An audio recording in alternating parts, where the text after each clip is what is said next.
Coba tebak, satu kaleng soda bisa mengandung berapa sendok teh gula? 5, 6? Jawabannya, 9 sendok teh gula dalam satu kaleng kecil.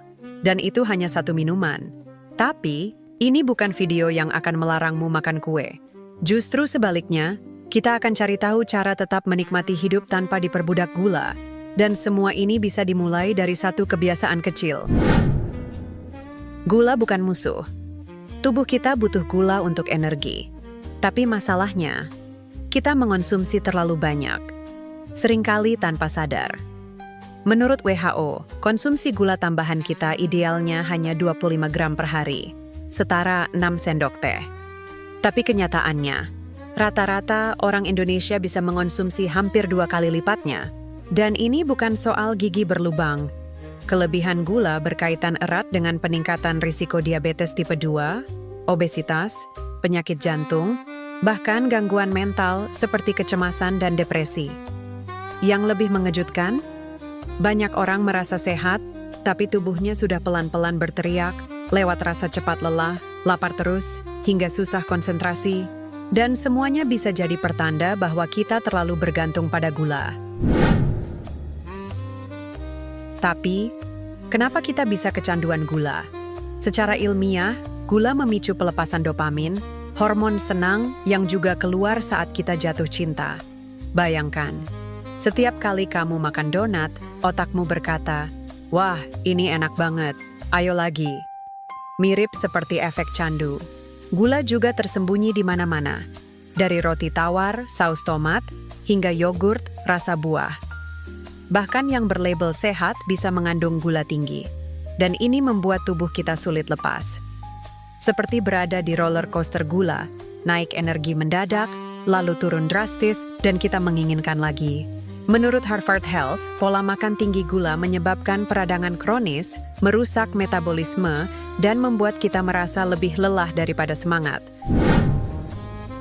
Tapi tenang, kita bukan mau jadi anti gula, kita mau jadi pintar konsumsi gula. Berikut ini 5 langkah ringan dan praktis yang bisa langsung kamu coba mulai besok pagi. 1. Kenali musuh tersembunyi. Baca label makanan. Kalau di daftar komposisi kamu melihat kata seperti glukosa, fruktosa, sirup jagung tinggi fruktosa, atau bahkan jus buah pekat, itu kode untuk gula tambahan. Ini yang jarang disadari. 1 botol minuman isotonik bisa mengandung gula lebih banyak dari sepiring nasi. 2. Ganti minuman manis dengan infused water atau teh tawar. Simpan irisan lemon, mint, atau stroberi di kulkas. Rasanya segar dan tetap menarik tanpa harus manis. Dan ingat, minuman adalah penyumbang terbesar gula harian kita dan paling gampang diganti. 3. Perbanyak protein dan serat di pagi hari. Sarapan manis seperti roti putih dan selai justru bikin kamu cepat lapar. Ganti dengan telur, oatmeal tanpa gula, atau smoothie dengan pisang utuh. Dan ini kebiasaan kecil yang berdampak besar. Makan protein di pagi hari bisa mengurangi keinginan ngemil manis di sore hari. 4. Gunakan aturan 3 detik sebelum ngemil. Tiap kali ingin camilan manis, tahan 3 detik dan tanyakan, apakah aku benar-benar lapar? Atau hanya bosan? Banyak keinginan makan gula muncul bukan karena tubuh butuh, tapi karena emosi kita yang haus pelarian. 5. Jangan larang dirimu, atur porsinya. Kamu suka brownies? Nikmati 1 potong kecil. Larangan total justru bisa memicu balas dendam. Kuncinya adalah kendali, bukan pelarangan. Di balik rasa manis, gula menyimpan 2 sisi. Bisa jadi energi atau jebakan. Tapi hari ini kamu sudah tahu satu hal penting, kamu punya kendali. Dan bahkan kebiasaan kecil seperti mengganti teh manis dengan air putih bisa menjadi awal dari perubahan besar.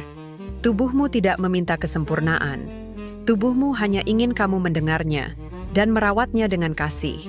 Karena sehat itu bukan soal angka timbangan, tapi bagaimana kamu merasa penuh energi, tenang, dan hidup sepenuhnya. Seperti kata pepatah Jepang, hanya mereka yang menjaga tubuhnya, yang bisa berjalan jauh menuju impian. Dan hari ini, kamu baru saja melangkah lebih dekat ke sana. Jangan lupa share video ini ke teman atau keluarga yang suka ngemil manis. Kadang, satu klik kecil bisa jadi awal perubahan hidup seseorang.